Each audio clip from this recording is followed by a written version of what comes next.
દોસ્તો, જેમ જેમ ઉત્તરાયણ નજીક આવશે એમ એમ લોકો પોતાના મોબાઈલની અંદર સ્ટેટસ રાખશે, વોટ્સએપમાં કે ઇન્સ્ટાગ્રામની અંદર સ્ટોરી કે રીલ શેર કરશે અને ઉત્તરાયણની શુભકામના પાઠવશે. અને એમાં એવા સ્ટેટસો મૂકશે કે સંબંધોમાં ઢીલ આપવી જોઈએ, પ્રેમના પતંગો ચગાવવા જોઈએ અને ક્રોધ, ગુસ્સો એવા બધા પતંગો કાપવા જોઈએ.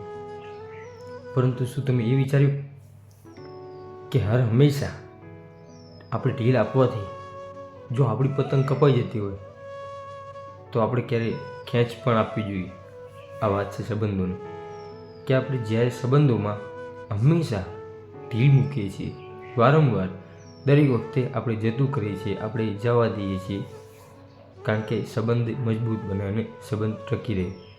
વારંવાર જો ઢીલ આપવા છતાં આપણો પતંગ કપાતો હોય તો ક્યારેક ખેંચ આપવી પણ જરૂરી છે. કારણ કે જો ખેંચ નહીં આપી તો સામેના વ્યક્તિને એવું 100% મનની અંદર પ્રૂવ થઈ જશે કે આ વ્યક્તિ હંમેશા સંબંધ માટે નીચો નમી જશે અને એને કંઈ પણ બોલો કે કંઈ પણ એની સાથે કરો, એ ક્યારેય એની સામે એક્શન નહીં ઉઠાવે.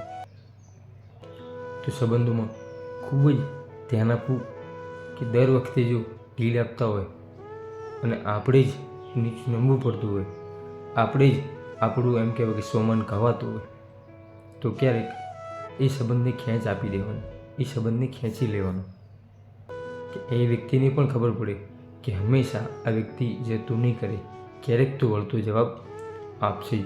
સંબંધોનું ગણિત આ છે. ઉત્તરાયણે એ આ પણ શીખવે છે કે જો દર વખતે ઢીલ આપીએ અને દર વખતે જો આપણો પતંગ કપાતો હોય તો આપણે પોતાને સમજી અને ક્યારેક ખેંચ આપી લઈએ.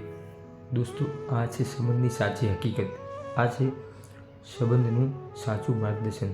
હંમેશા વ્યક્તિઓ સાથે આપણે સારું જ કરીએ, હંમેશા વ્યક્તિઓનું ભલું જ વિચારીએ અને હંમેશા એ વ્યક્તિ માટે તત્પર રહીએ કંઈ પણ કરવા. અને છતાં જો આપણને એમાંથી એમ કહેવાય કે આપણું સન્માન ખવાતું હોય, આપણને નિષ્ફળતા મળતી હોય અને આપણને નારાજગી મળતી હોય તો ક્યારેક એ સંબંધ કાપવો પણ જરૂરી છે.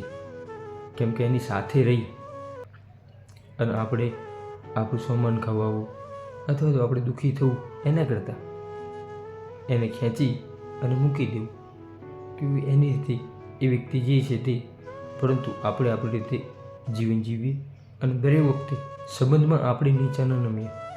હું એવું નથી કહેતો કે સંબંધ તોડી નાખીએ, પણ દરેક વખતે જો આપણે સંબંધની અંદર નીચું નમવું પડતું હોય તો એ સંબંધ ખોટું છે. સંબંધ જો આપણે સાચવવો છે તો સંબંધ એને પણ સાચવવું જ જોઈએ. સંબંધની સાચવવાની દોરી બંને બાજુ હોય છે. જો એક પણ બાજુથી ખેંચાશે તો તૂટી જશે. માટે જો સંબંધ નિભાવવાની ઈચ્છા હોય તો બંને તરફથી સંબંધ નિભાવવાની ઈચ્છા હોય તો જ એ સંબંધ ચાલે છે. અધરવાઇઝ થોડી ઢીલ મૂકે છે અને પછી ખેંચે છે અને પછી પાછી ઢીલ મૂકે છે અને આવી રીતે સંબંધો તણાવ ભર્યા ચાલ્યા જાય છે.